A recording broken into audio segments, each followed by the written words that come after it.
going to start right away. I'm honored to be chairing this session because, Professor Sadgopal has been a role model for many people in education and for years a stalwart of the point of view that he's been delivering to you over the last 2 years. I think I better not speak at all because people are really wanting to listen. This session was supposed to end at 5, it's starting at 5. So that is the proof of popularity of what he says and how much people want to hear. So I'll let Professor Sadgopal carry on. The session is Reclaiming Knowledge and Reconstructing Education. I just want to make a small comment because I hope you must have seen it. Yesterday's newspaper said that India is today the largest arms buyer in the world. It's bypassed every China also. China also. So we are the largest importer of arms. So Very important. Arms and ammunition produced in the West. So for anyone who says we don't have money for education, we need to think a little bit. So, Professor Sir.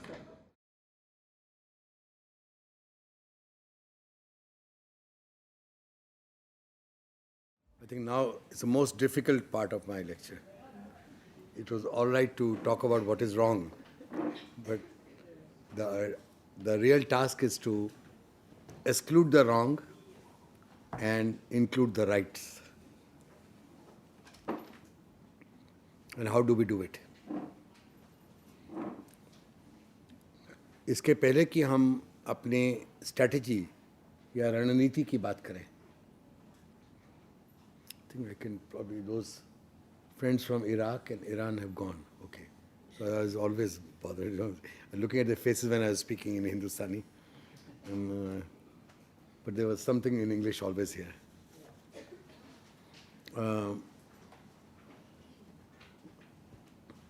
Before we talk about the strategy, I would like to first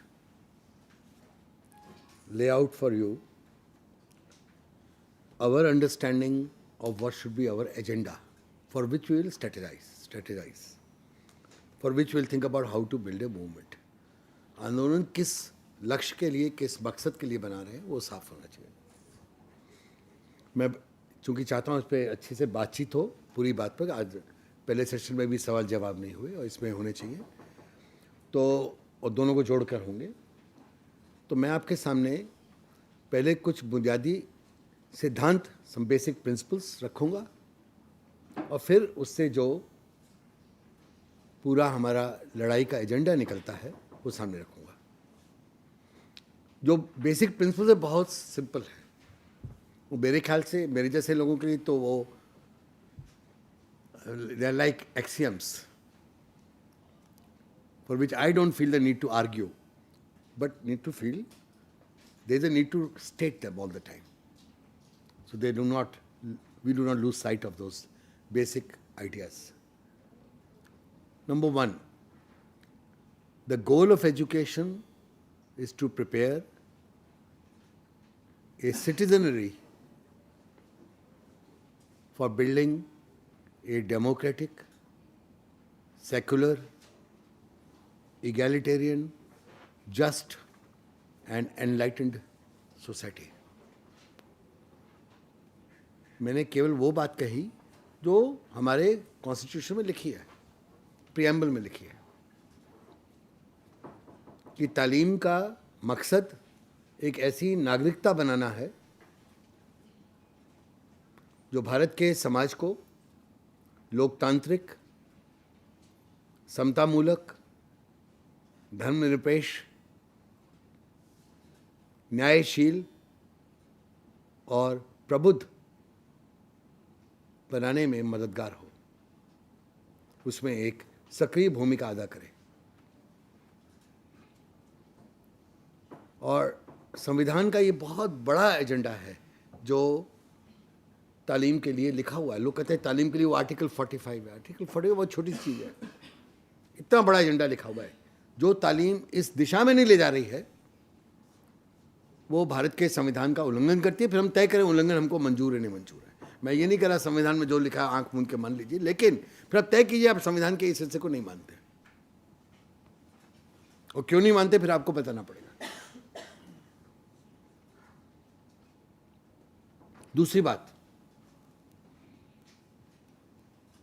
an education system which is not founded on the principles of equality will fail to provide quality. बराबरी और गुणवत्ता में सीधा रिश्ता है। बराबरी जिन जिन मुल्कों के शिक्षा व्यवस्था में स्थापित की गई, वहां पे उसी अनुपात में गुणवत्ता भी बढ़ी।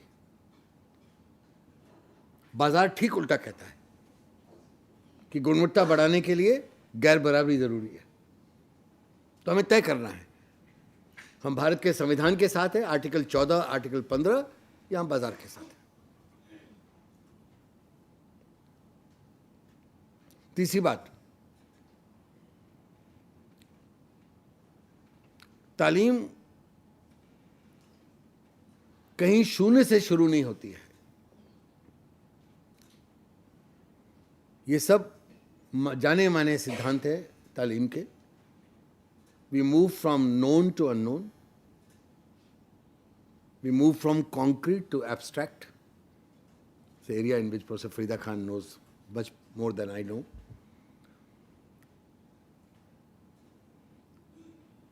हम ज्ञात से अज्ञात की ओर जाते हैं और मूर्त से अमूर्त की ओर जाते हैं।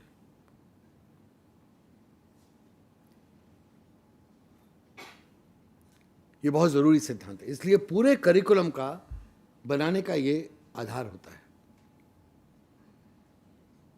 और ये करते हुए हमें ध्यान रखना पड़ता है कि बच्चे जो भी ज्ञान लेके क्लास में आए हैं, नर्सरी और केजी में आए हैं या पहली क्लास में आए हैं, उस ज्ञान में जो अंधविश्वास साथ में लाए हैं उनको हम हटाएं, जो गैर तार्किक विचार हैं जो नुकसान पहुंचा सकते हैं आगे समाज को, उनको हटाएं, लेकिन उसमें जो उनके तजुर्बे से, उनके उत्पादक अनुभवों से, उनकी मेटीरियलिस्ट बेस, उनके भौतिक आधारों से निकला वो जो ज्ञान है, उसको हम शामिल भी करें और उसके आधार पर अपने करिकुलम को खड़ा करें, उसका पूरा फायदा उठाएं। और यहाँ पर जो गांधी का आग्रह था कि प्रोडक्टिव वर्क को बुनियाद बनाया जाए ज्ञान, मूल्य और स्किल्स का, उसका बहुत बड़ा महत्व होगा। We have already elaborated on that. और जो तालीम का बुनियादी हक है, फंडामेंटल राइट है, वो 8वीं क्लास में ख़त्म नहीं होता, वो 12वीं में ख़त्म नहीं होता, वो हायर एजुकेशन और टेक्निकल एजुकेशन तक है। तो आप कहेंगे ये संविधान के बाहर की बात आप शायद करने लगे। नहीं, मैं आर्टिकल 41 की बात कर रहा हूँ, को ध्यान से पढ़िएगा। और सुप्रीम कोर्ट ने इसको इंटरप्रेट किया इस तरीके से कि आर्टिकल 41 वही एक आर्टिकल है जहाँ शिक्षा के अधिकार का शब्द पहले दिन से इस्तेमाल हुआ है। आर्टिकल 41 कहता है कि सब बच्चों को शिक्षा का अधिकार है, जो 14 साल के ऊपर के उनको भी अधिकार है। केवल उसकी एक सीमा बनाई गई है, बशर्ते कि वो राज्य के इकोनॉमिक कैपेसिटी के अंदर आ जाए और डेवलपमेंट की जो स्टेज है देश की, उसके अनुकूल हो। तो जो सरकार कहती है हम 8वीं क्लास तक का अधिकार देंगे, 10वीं का नहीं देंगे, या 10वीं का देंगे 12वीं का नहीं देंगे, 10वीं की देने की बात आ रही है, ग्लोबल मार्केट का बहुत प्रेशर है कि कम से कम 10वीं पास लोगों को कारीगर बना के भेजना, वो भी प्रेशर चल रहा है। तो हम 12वीं का देंगे, 12वीं के बाद नहीं देंगे। उनसे कहिएगा कि आप पहले सिद्ध कीजिए कि आपकी इकोनॉमिक कैपेसिटी और नेशनल डेवलपमेंट की स्टेज आपको इजाज़त नहीं देती है आगे के अधिकार का। सिद्ध कीजिए, और सिद्ध नहीं कर पाएंगे। तो सिद्ध करने के लिए इनको बताना पड़ेगा कि दुनिया के सबसे बड़े इंपोर्टर हथियारों के वो क्यों बन गए हैं, वो नहीं बता पाएंगे।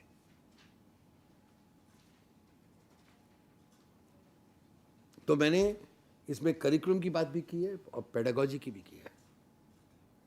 और जहाँ तक सवाल है मादरे ज़बान का,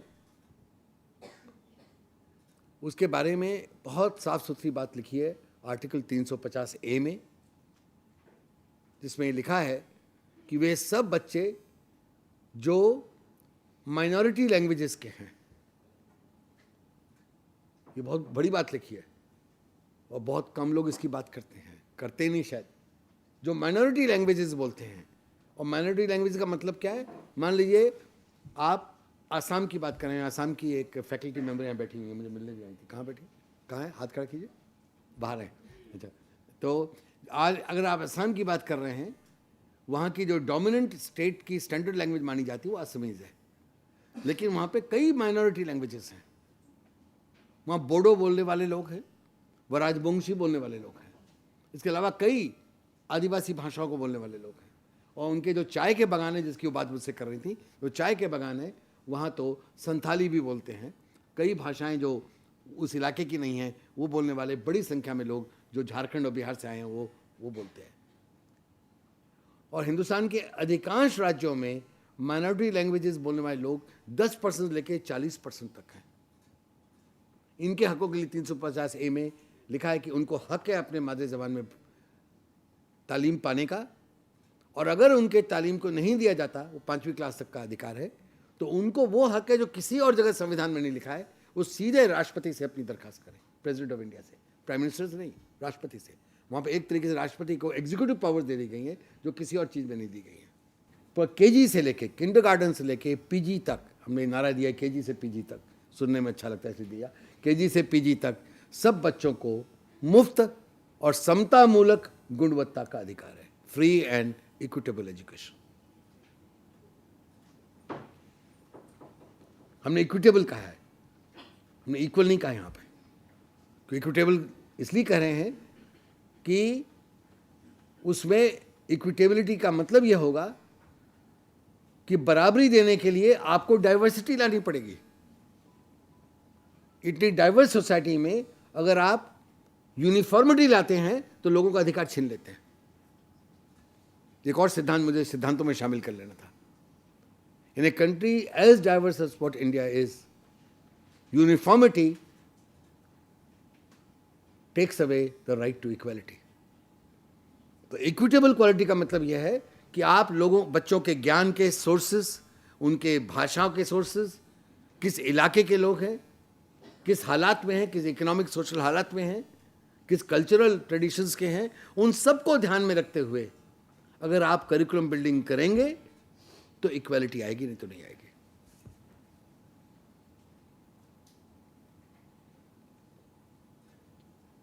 तो इससे क्या एजेंडा बनता है? एजेंडा बनता है कि किंडरगार्टन से लेके पोस्ट ग्रेजुएट तक मुफ्त और इक्विटेबल क्वालिटी की एजुकेशन का हमारा राइट है, नंबर 1। नंबर 2, ये कैसे मिलेगा? जब एक कॉमन एजुकेशन सिस्टम खड़ा किया जाएगा। कॉमन एजुकेशन मतलब केजी से लेके पीजी तक कॉमन एजुकेशन सिस्टम। मैंने यूनिफॉर्म नहीं बोला, कई बार लोग गलत समझते। अच्छा, यूनिफॉर्म बहुत मांग आ रही है। अभी किसी ने बजट सेशन के पहले दिन ही किसी एमपी ने जाके कहा कि भारत में यूनिफॉर्म स्कूल सिस्टम खड़ा किया जाए, उसके खिलाफ हमें बोलना पड़ेगा। Uniformity in India is a very dangerous concept. People don't understand, in fact. Sometimes they mean commonality, but they use the word uniformity. उसमें भी बड़ी problems आ जाती हैं.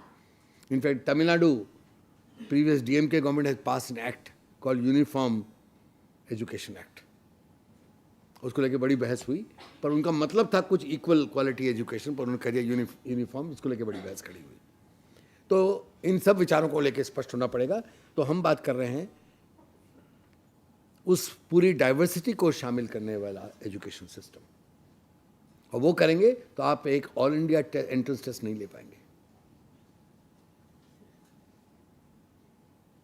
और आसामीज टेस्ट लेने में भी सोचना पड़ेगा, इसमें बोडो लोगों को जस्टिस मिलेगी कि नहीं मिलेगी, राजवंशी वालों को जस्टिस मिलेगी कि नहीं मिलेगी, संथालियों का क्या होगा। इस तरह की संवेदनशीलता अगर हमारे पूरे ढांचे में नहीं लाई जाएगी तो हम लोग 50 साल बाद यहीं जामिया मिलिया में ऐसे ही सेमिनार कर रहे होंगे।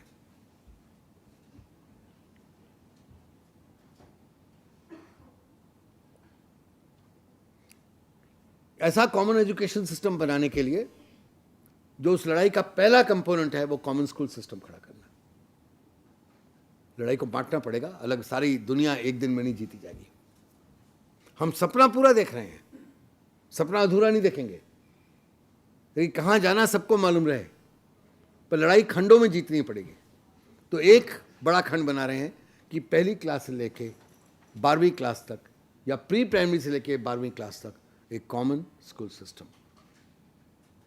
और कॉमन स्कूल सिस्टम तब तक मायने नहीं रखता जब तक इसमें नेबरहुड स्कूल की इंस्ट्रूमेंटैलिटी शामिल न की जाए। नेबरहुड स्कूल क्यों जरूरी है? तो अगर आप नेबरहुड स्कूल की इंस्ट्रूमेंटैलिटी नहीं लाते हैं तो आपके पास अलग अलग वर्गों के, अलग अलग तबकों के, जातियों के बच्चों को एक कॉमन सार्वजनिक स्पेस में, पब्लिक स्पेस में पढ़ाने का आपको रास्ता नहीं मिलता है। फिर कोई आपको कहेगा मैं पड़ोस के स्कूल में क्यों अपने बच्चे को भेजूं, वो तो दूर स्कूल है वहाँ पर, वो भी तो इसी सिस्टम का हिस्सा है, इसी बोर्ड एग्जामिनेशन का हिस्सा, तो मैं अपने बच्चे को वहाँ भेजता हूँ, को बेहतर शिक्षा दी जाती है। मुझे एक इंडियन फॉरेन सर्विस के आदमी कॉन्सुलेट थे अमेरिका में 70s में, उन्होंने एक कहानी बताई थी।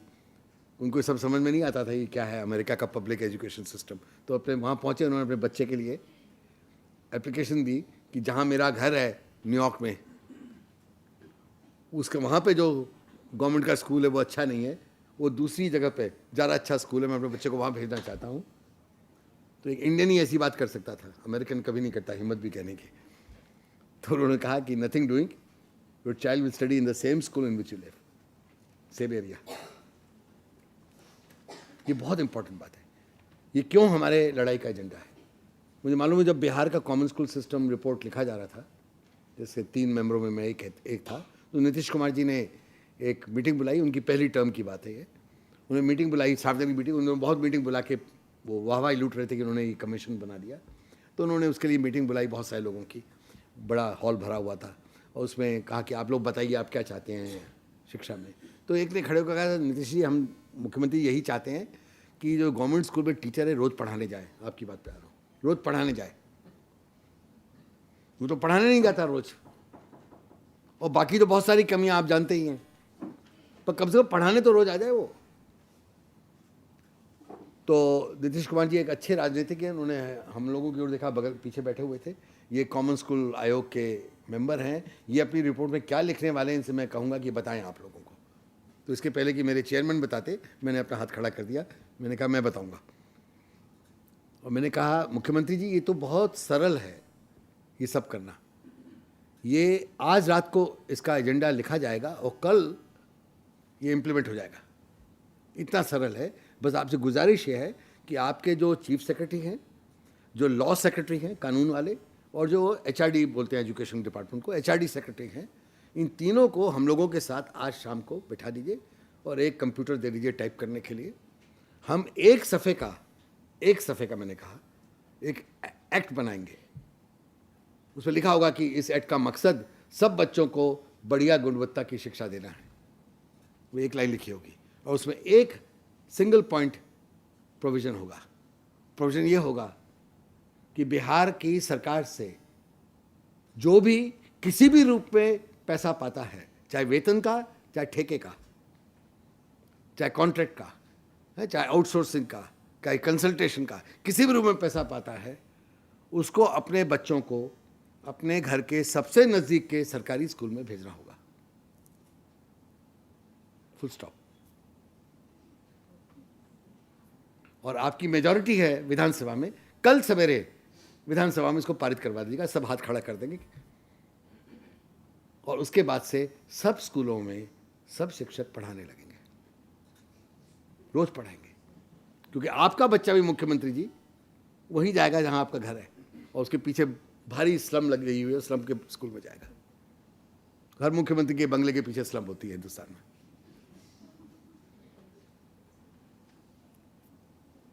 बिल्कुल सन्नाटा था। मुख्यमंत्री जी जब संभले और उन्होंने कहा हाँ जब ये आयोग रिपोर्ट लिखेगा तो हम देखेंगे क्या लिखता है। तो आयोग ने रिपोर्ट लिखी, कुछ महीनों के बाद उसको कचरे की टोकरी में डाल दिया। और ये हवा की बात नहीं है, इसकी एक बड़ी सुंदर पॉजिटिव कहानी सुना रहा हूं। कहेंगे बार बार क्रिटिसिज्म करते रहते हैं। पिछले साल जून के महीने में इरोड जिला, तमिलनाडु का इरोड डिस्ट्रिक्ट, उसके नौजवान डिस्ट्रिक्ट कलेक्टर, मेरे ख्याल उनका नाम था आर आनंद कुमार, याददाश्त से बोल रहा हूँ, गलत हो सकता हूँ, वो उनकी पत्नी जो पीएचडी थी किसी विषय में, वो दोनों उनके कलेक्ट्रेट के घर के एकदम नज़दीक जो गवर्नमेंट स्कूल था, उसको ज़िला परिषद स्कूल बोलते हैं, वहाँ वो लोग पहुँचे और बाकी पेरेंट्स के साथ लाइन में खड़े हो गए बच्चे को एडमिट कराने के लिए। उनकी छोटी सी बच्ची 6 साल की साथ में थी। जब उनकी बारी आई तब तो किसी देखा नहीं, कोई पहचानता नहीं था उनको। जब उनकी बारी आई तो जो शिक्षिका बैठ के रजिस्टर भर रही थी और फॉर्म भरवा रही थी, उसने आपका नाम पूछा, उन्होंने बताया। तो उसने पूछा आपका पेशा, तो उन्होंने कलेक्टर एरोड डिस्ट्रिक्ट।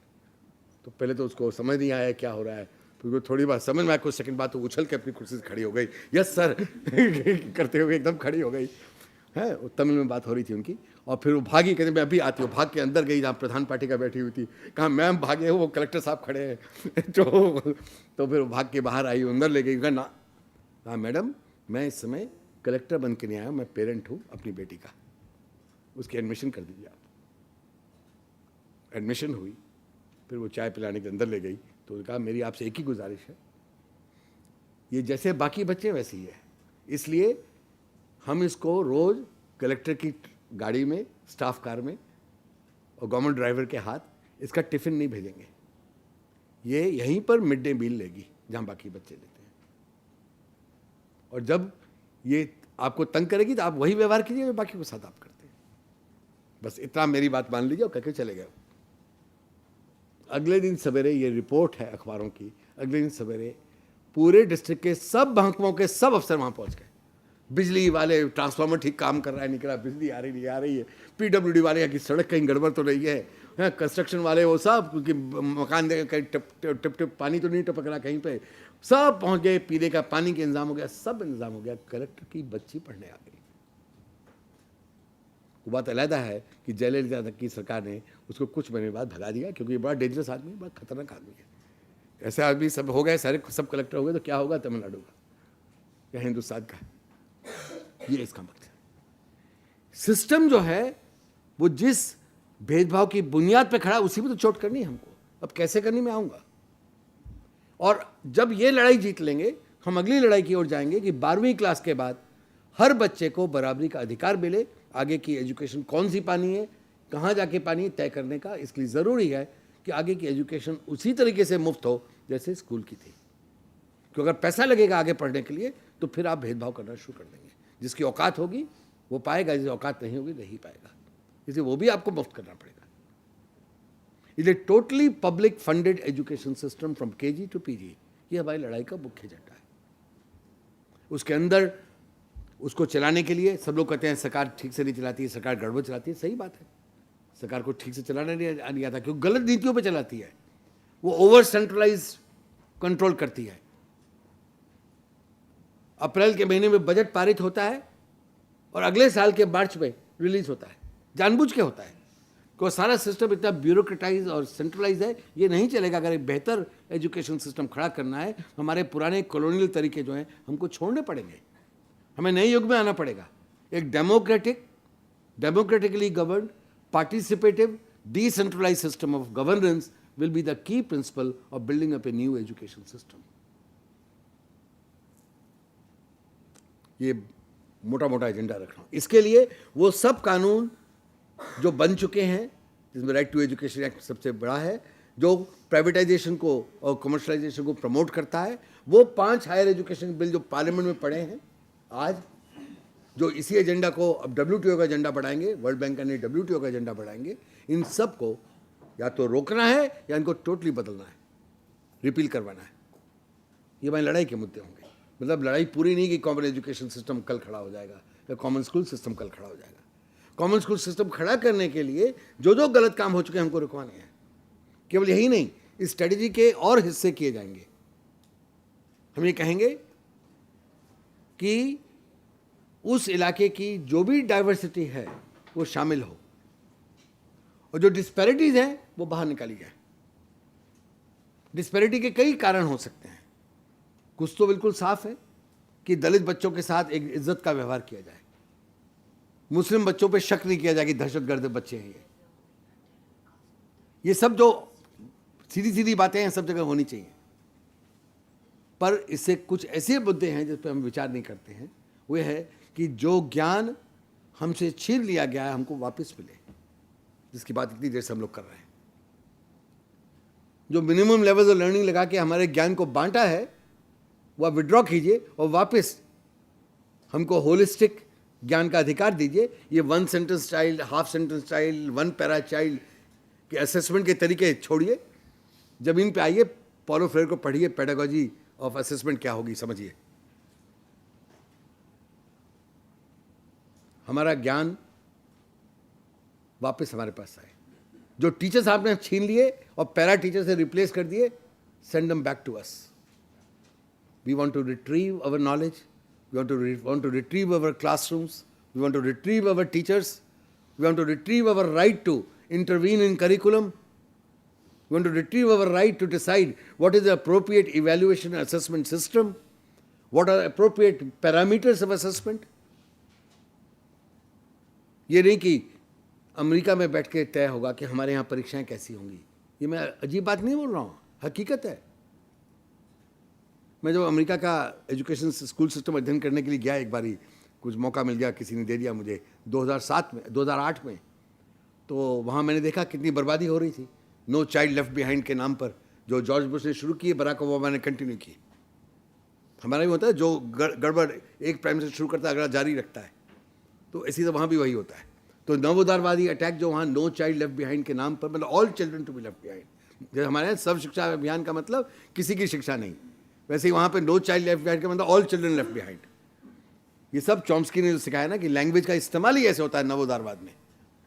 तो वहाँ पर हालत हमने देखी।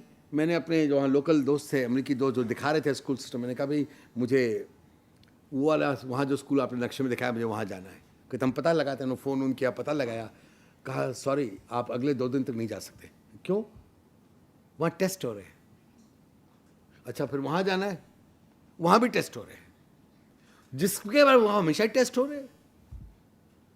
जब देखो मूल्यांकन हो रहा है बच्चों का, और साथ में वो पता गया कि नो चाइल्ड लेफ्ट बिहाइंड में लिखा है कि जिस स्कूल का मूल्यांकन होगा, अगर स्कूल में इतना खराब रिजल्ट निकला तो फिर स्कूल को बी ग्रेड पे कर दिया जाएगा, फिर सी ग्रेड पे कर दिया जाएगा, और जब डी में पहुंचेगा तो पूछा जाएगा तुमको कब तक और 8 दी जाए, कब तुम्हारी 8 बंद कर दी जाए।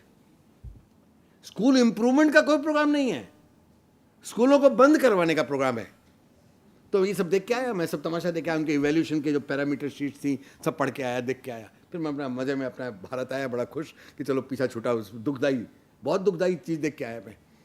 तो मैं सीधे ही, मेरा प्रोग्राम था पहले से शेड्यूल, मुझे उत्तराखंड जाना था, टेढ़ी गढ़वाल।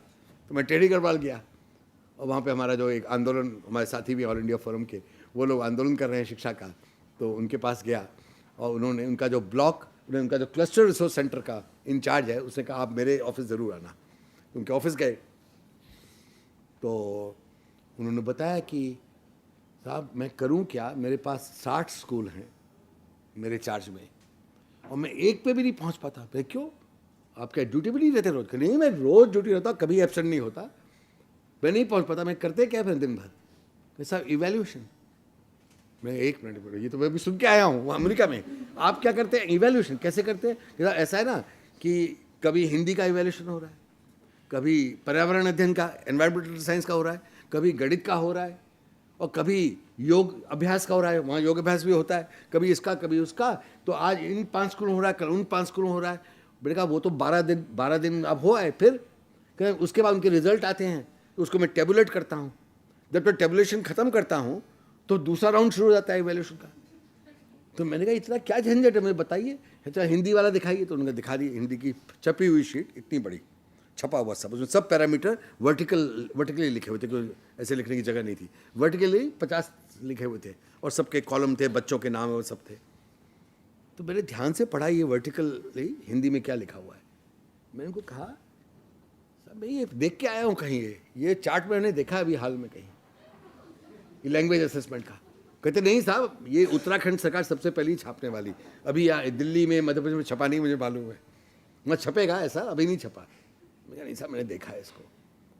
मैं सोचा, फिर मैंने कहा अरे तो मैं कैलिफोर्निया में देख के आया हूँ, वहाँ भी लैंग्वेज असेसमेंट में वही पैरामीटर, और वो कैलिफोर्निया स्टेट गवर्नमेंट ने तैयार नहीं किए और फेडरल ने भी नहीं किए, वो वर्ल्ड बैंक ने तैयार किए, सारे दुनिया में लागू होंगे। अब हिंदुस्तान में भाषा कैसे सीखी, कितनी सीखी, तय करने का काम हम लोग नहीं कर सकते।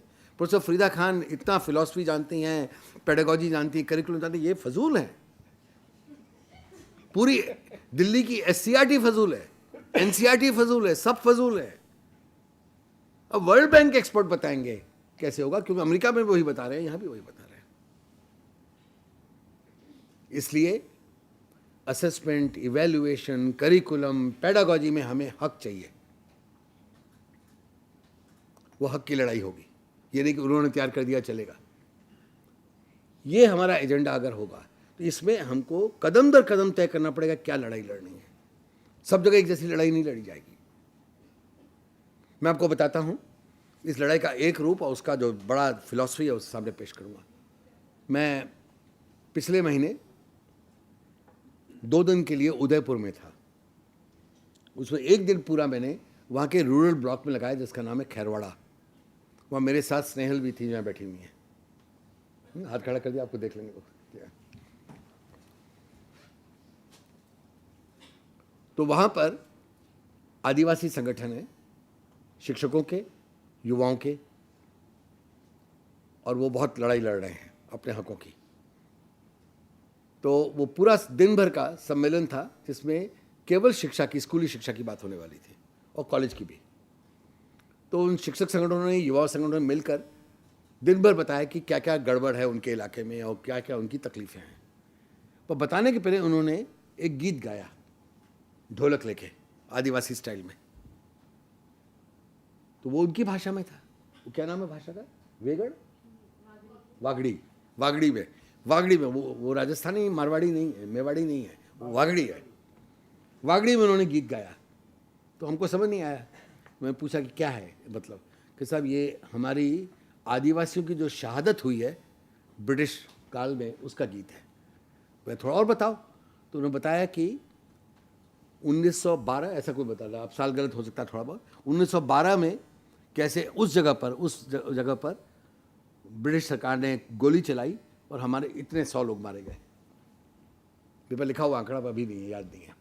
और 1200, और उसके बाद 8-10 साल बाद 1922 के आसपास एक और गोली चालन हुआ। वो इत्तेफाक से इस समय गुजरात में पड़ता है, बॉर्डर पार पड़ता है, वही वागड़ी लोगों का इलाका, वहाँ पे इतने मारे गए। उन्होंने कहा कि ये जो मौतें हुई हैं, शहादत हुई है, ये जलियांवाला कांड से कई गुना बड़ा है। उसके बाद भी केवल जलियांवाला कांड की बात होती है और हमारे आदिवासियों की शहादत की बात कोई नहीं करता है। तो हम लोग, हमारा लोकगीत हम गाते हैं, मैंने सुन लिया था। तो जब खत्म हुआ उसमें जो मुझे कहना था, कहने के बाद उनकी ओर से कहा गया, हम चाहते हैं कि हमारे स्कूलों में आदिवासी शहादत का इतिहास पढ़ाया जाए। तो उससे मुझे समझ में आया उनकी बात सुन के कि उनके लिए लड़ाई का एक एजेंडा क्या हो सकता है। तो उन्होंने कहा देखिए, आप ये मांग करेंगे पूरे उदयपुर डिस्ट्रिक्ट में ये शहादत पढ़ाई जाए तो कोई सुनने वाला नहीं है, बरसों चलेगी लड़ाई आपकी, शायद जीत जाए आप, लेकिन आप लड़ाई कल सवेरे जीत लीजिए।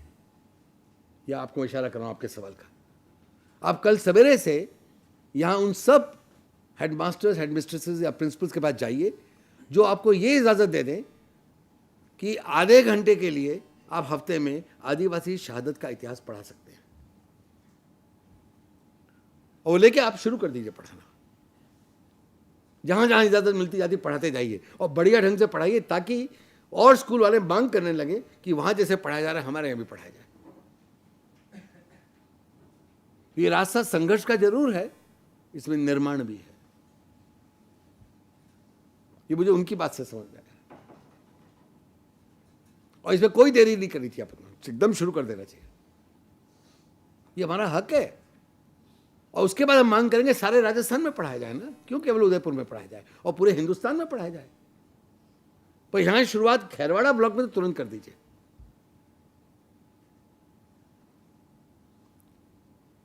तो जहां जहां हम जो लड़ाई जीत सकते हैं हमको जीतनी चाहिए, ताकि इससे आत्मविश्वास बढ़े बाकी लोगों का लड़ाई लड़ने के लिए और अपने अपने हकों को मांगने के लिए।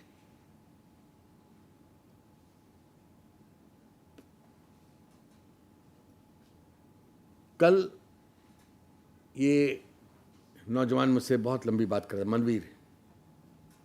फरीदाबाद के बगल में एक नया जिला बन गया पलवल, आप सब उस स्टेशन से गुजरते हैं आते जाते। पलवल के होडल ब्लॉक के गांव का रहने वाला है। कल फरा मैडम भी बड़े प्यार से सुन रही थी इनकी बातों को 2 घंटे तक, तो सारी बात तो नहीं सुनाएंगे, पर इनकी एक बात, इन्होंने एक टीम खड़ी की है। तो बता रहे थे कि 8 लड़के हैं, उनके बारे में बता रहे थे। तो मैंने पूछा क्या उसमें कोई लड़की है? नहीं, अभी तो नहीं है। मैंने कहा क्यों नहीं है? तो इन्होंने बहुत अच्छे से संवेदना के साथ बताई समस्या जो है, लड़कियां क्यों घर से बाहर नहीं निकलती, क्या दिक्कतें हैं, वो है। मैंने कहा वो ठीक है, वो तो उनकी दिक्कतें बता रहे हैं ना। आपकी तैयारी है क्या लड़कियों को शामिल करने की?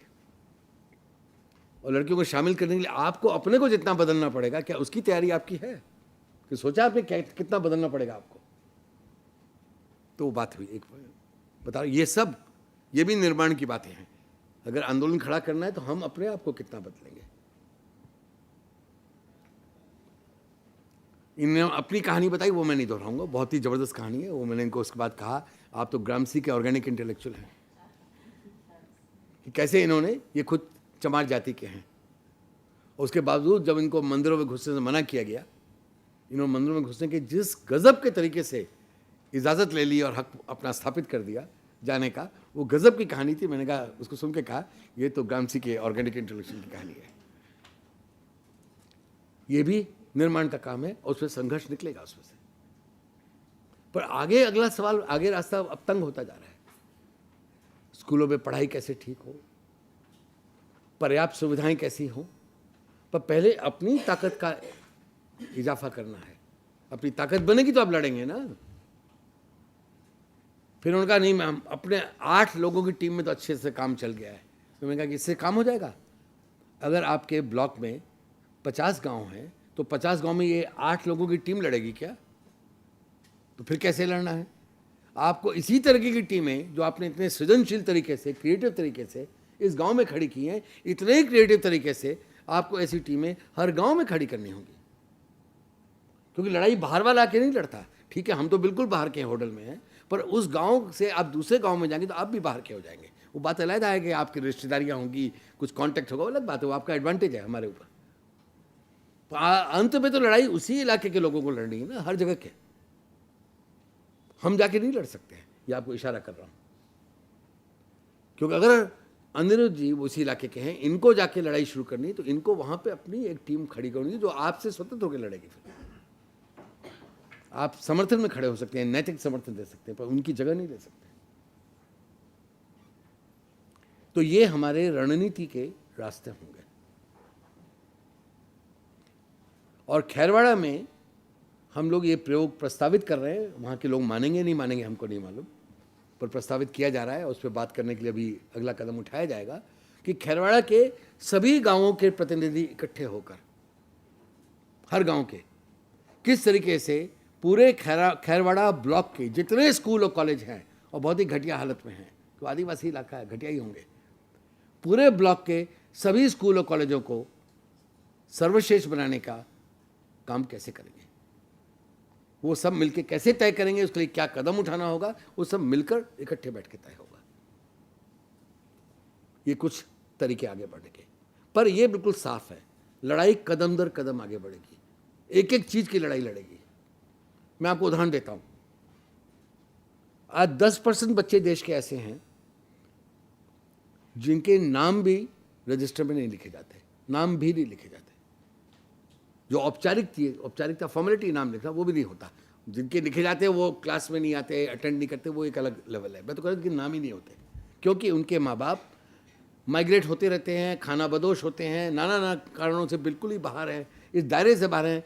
अभी इंडियन स्टेट का जो दायरा पहुंचा ही नहीं वहां तक, उसके भी बाहर हैं।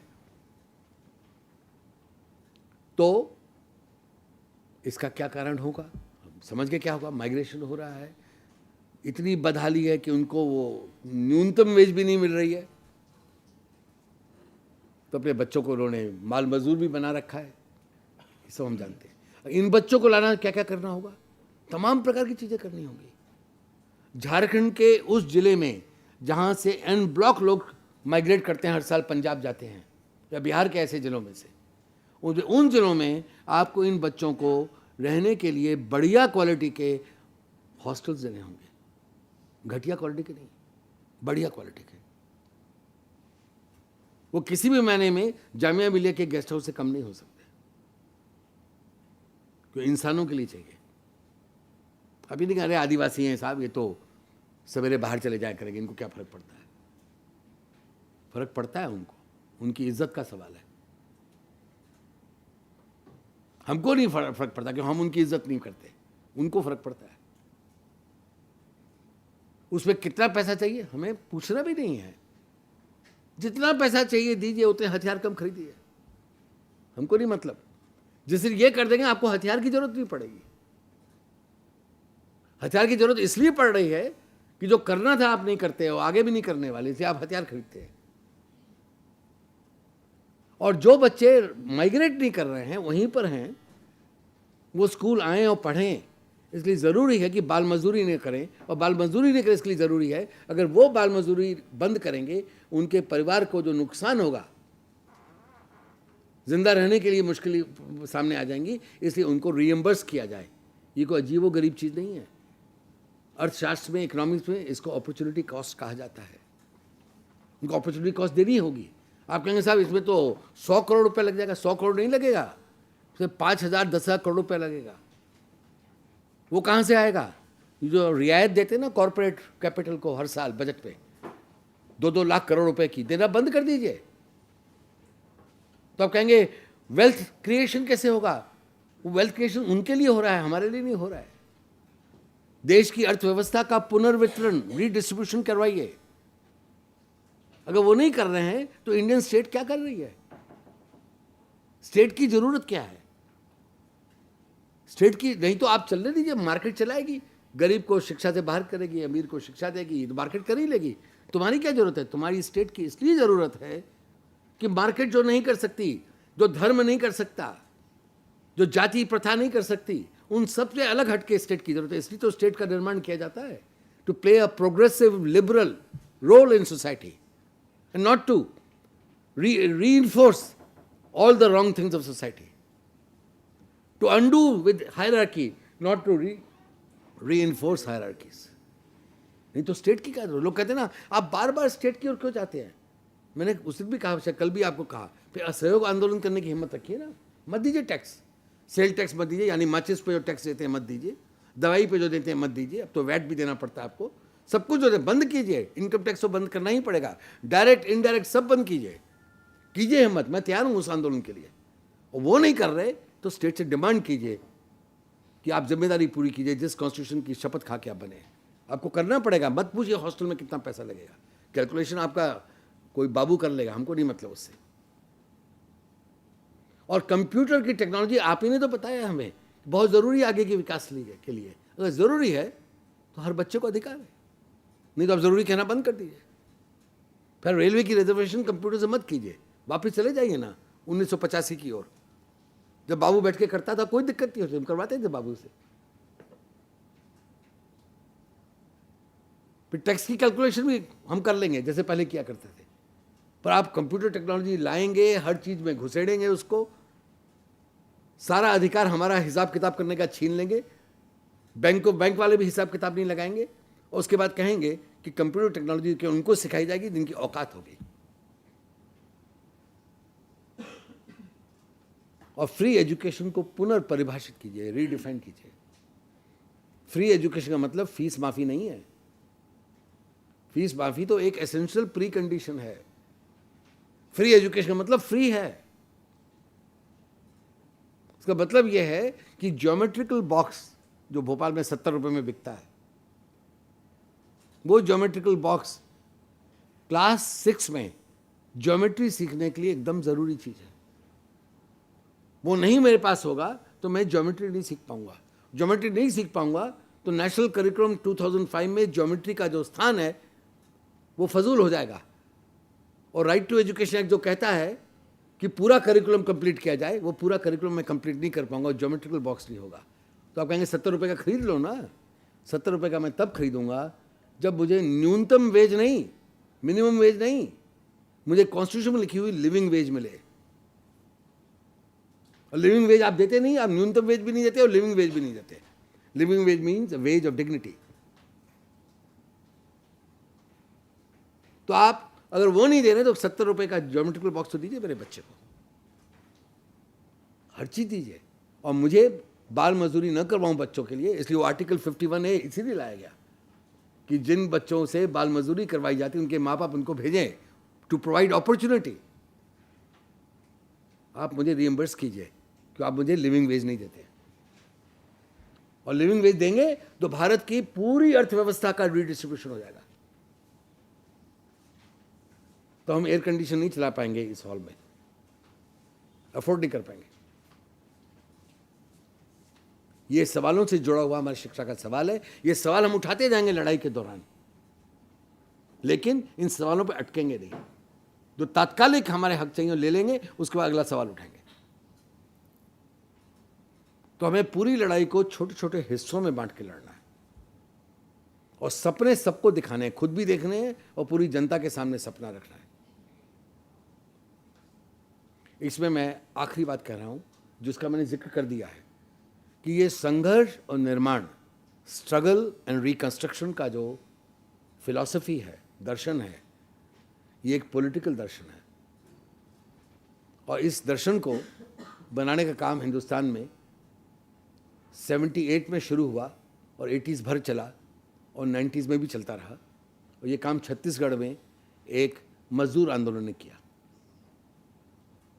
जिसकी लीडरशिप इस समय शहादत पाए हुए शहीद शंकर गुहानी योगी ने की. और उन्होंने ये बात की, जैसे ही उन्होंने ऑर्गेनाइज किया भिलाई स्टील प्लांट के खदान मजदूरों को, माइनिंग मजदूरों को, जिनको उस समय न्यूनतम वेज भी भिलाई स्टील प्लांट नहीं देता था, पब्लिक सेक्टर प्लांट उनको न्यूनतम वेज नहीं देता था. तो उन्होंने किया, और जिस ढंग से क्या वो अलग कहानी है, मेरी पूरी किताब है संघर्ष निर्माण की, उसमें लिखी हुई है. पर जब कर लिया और पहली लड़ाई में उनकी न्यूनतम वेज मिलने लगी, अगली लड़ाई में वो दुगनी हो गई, तिगुनी हो गई, 6 महीने के अंदर उनको एक डिग्निफाइड वेज मिलने लगी. लड़ाई के तरीके ऐसे थे. तो उन्होंने सवाल उठाया मजदूरों की सभा में, ये जो अब अतिरिक्त पैसा तुम लोगों को मिल रहा है, इसका हम लोग क्या करेंगे. और उन्होंने इसलिए उठाया कि दारू की खपत बढ़ गई थी वहां पे. तो लोगों ने कहा, इससे महिलाएं बोली क्या वो दारू बहुत पीते हैं. तो उन्होंने तरीका निकाला, उन्होंने कहा, समझाया उनको, ये नहीं कहा दारू मत पियो, उपदेश नहीं दिया कि दारू पीने से क्या आपका होगा, ये नहीं बताया. उनका देखो तुम लोग अजीब लोग हो, दिन में तुम उस खदान की पहाड़ी पे जाते हो, लड़ाई लड़ते हो उस ठेकेदार के खिलाफ जो तुमको न्यूनतम वेज नहीं देता है, और लड़ाई जीतते हो और पैसा पाते हो सही ढंग का, और जब वापस तलहटी पे आते हो, अपने बस्ती में आते हो, तो उसी ठेकेदार के शराब की दुकान पे जाके दोबारा पैसा दे देते हो उसको. देखिए फॉर्मुलेशन कितना गजब का है. वहां लड़ाई जीतते हो दिन में, और रात में शाम को आके लड़ाई हार जाते हो. ये कब तक करते रहोगे जीतने और हारने का सिलसिला. लोगों समझ में आ गई. 20,000 लोगों ने एक हफ्ते के अंदर शराब बंद कर दी, और हमेशा के लिए बंद कर दी. उसमें बहुत सारे और कल्चरल तरीके थे, वो लाए गए, वो सब तरीके हुए, पर असली तरीका यह था कि हम लड़ाई वहाँ जो जीतते हैं उसको घर में आके भी जीतेंगे. बात यहाँ नहीं रुकी, मैं बात छोटी करके सुना रहा हूँ.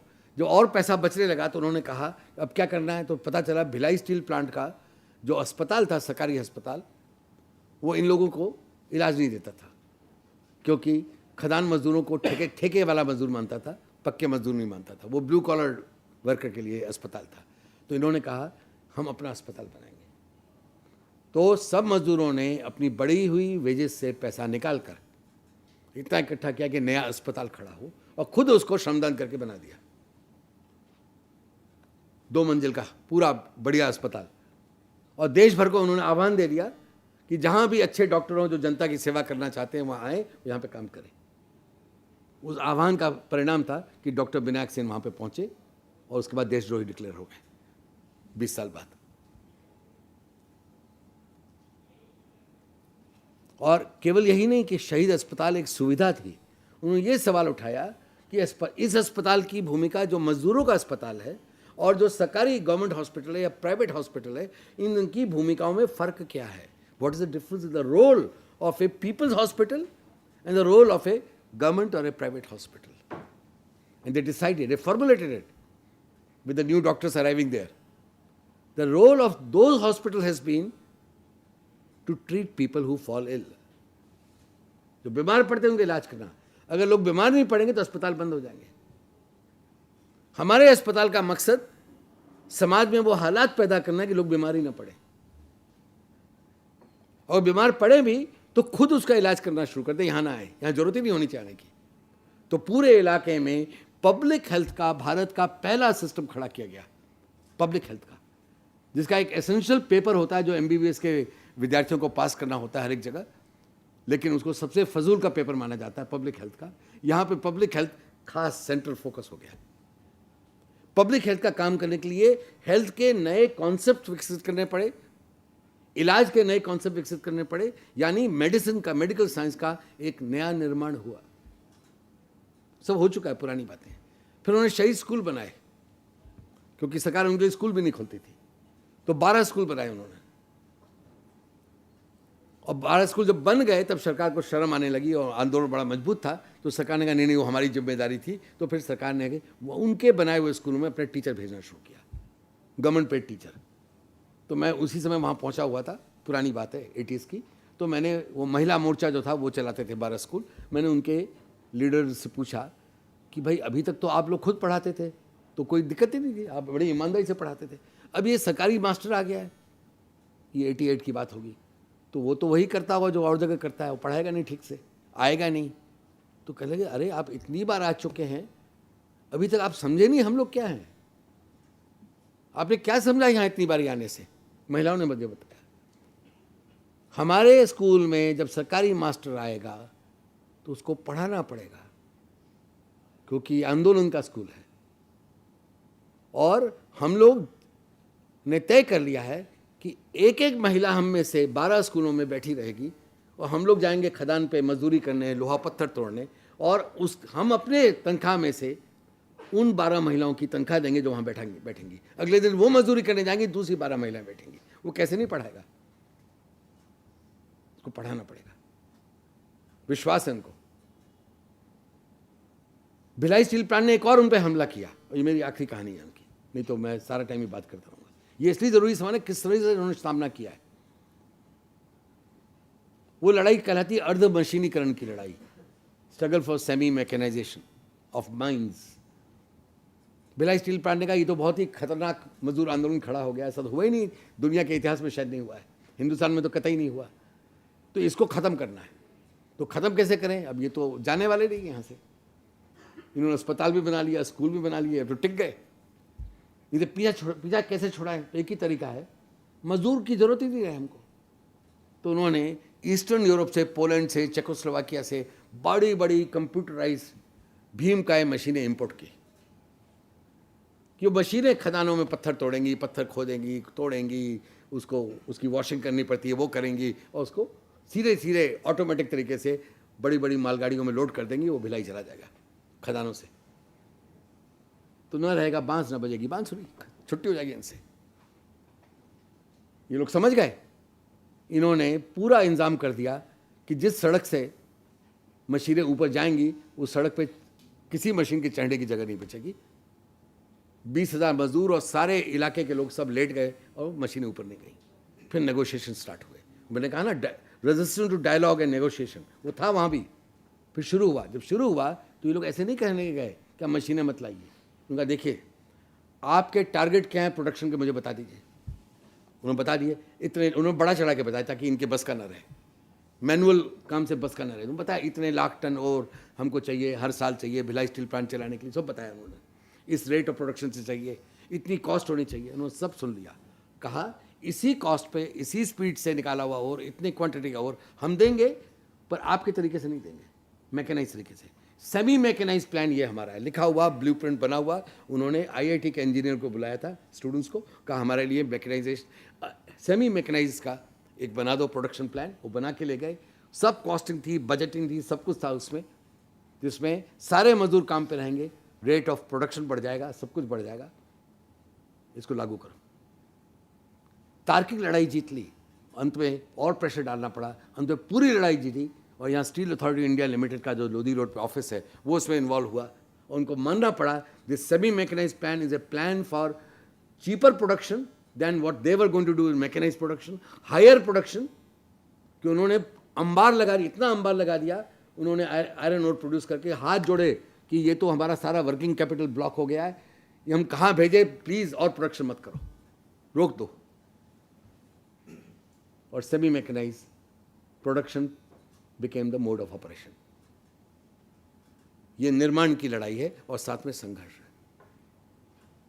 और आखिरी बात इसमें यह है फिलॉसफी की, जो नियोगी ने लिखी कि इंसान के दो पैरों में से एक पैर अगर संघर्ष का होगा और दूसरा पैर निर्माण का होगा, और एक कदम संघर्ष का एक कदम निर्माण का, तो इंसान बहुत दूर तक जाएगा, नहीं तो लड़खड़ा के गिर जाएगा। ये संघर्ष निर्माण का दर्शन अगर हम शिक्षा की लड़ाई में शामिल कर लें तो हम भी बहुत दूर तक जाएंगे और हमारे सपने की जगत साकार होने लगेंगे। Thank you. Sum up any of this after 5 lectures or so many things said here. I just want to highlight a few points which I think might be relevant, क्योंकि यहाँ education के students हैं, faculty है और university के लोग हैं, और शायद उनमें से सब लोग बाहर ऐसा संघर्ष न कर सकें जिनकी तरफ आप इशारा कर रहे हैं, कम से कम शुरू करने के लिए, क्योंकि हम देखते हैं कि यूनिवर्सिटी में बैठ के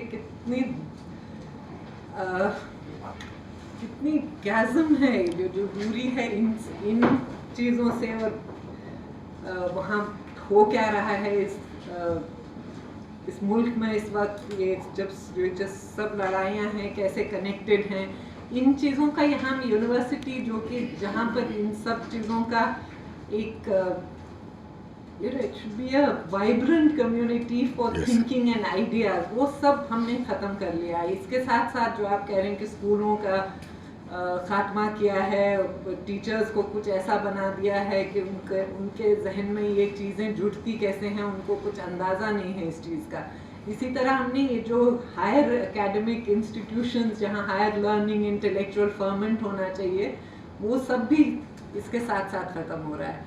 एजुकेशन डिपार्टमेंट्स का ये हाल है कि आप स्कूल में होलिस्टिक एजुकेशन की बात कर रहे हैं, यहाँ पर आपको एक क्लासरूम की बात करते हैं तो आपको क्लासरूम के बाहर क्या हो रहा है, स्कूल की भी बात नहीं करेंगे, आप सोसाइटी की बात छोड़ दीजिए।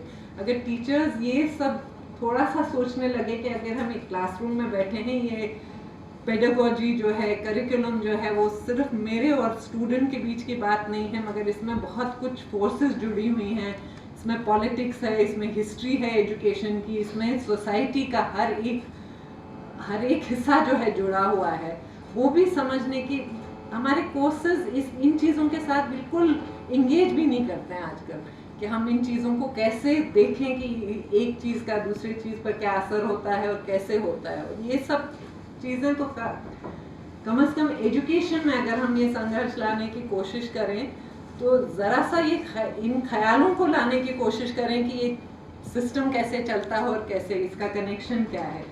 तो ये जो आपने 3 दिन से जो बातें कही हैं, इनको सिर्फ अपने क्लासरूम में थोड़ा सा सोचने का भी हम कोशिश करें उसको, और ज़रा सा अपने स्टूडेंट्स के सामने लाने की और स्टूडेंट्स के साथ इन बातों को जोड़ने की, तो वो थोड़ा सा हमारी तरफ से थोड़ी कोशिश हो सकती है जिसमें ये सब चीज़ें कम से कम इन सब चीज़ों पे बातचीत करना शुरू करें। क्योंकि ये सब आप देखते हैं कि सब लोग बैठे हुए हैं, स्टूडेंट्स इंटरेस्टेड हैं, सुन रहे हैं, क्योंकि आप ये सामने रख रहे हैं और इस तरह से रख रहे हैं कि उनको ये समझ भी आ रहा है कि कैसे कहाँ से आ रहा है ये संघर्ष और क्यों ज़रूरी है।